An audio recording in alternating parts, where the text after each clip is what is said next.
Looking at example 5, we want to figure out, is each number a solution of the inequality? And we're going to justify our answers. Don't worry about what's going on up here. That's just a typo that I can't seem to fix, but we'll move on. So the first method of doing this is to use a number line. So our numbers go between 0 and -8. So we're going to put those on our number line.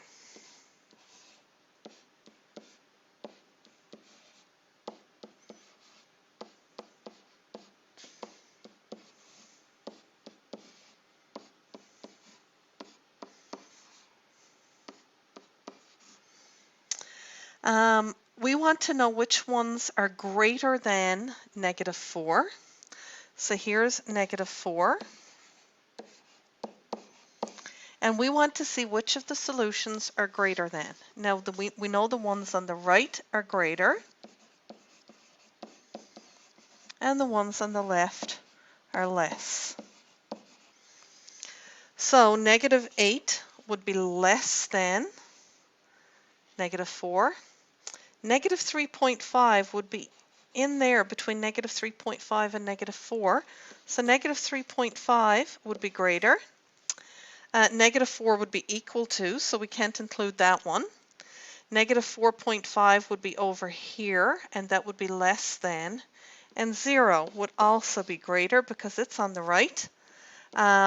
So the two numbers that would be a solution of the inequality would be -3.5 and 0. We can also use another method where we substitute each number in for b. So our inequality was b is greater than -4, and we can take the numbers in turn and substitute them in and see if they work to satisfy our inequality. So is -8 greater than -4? No.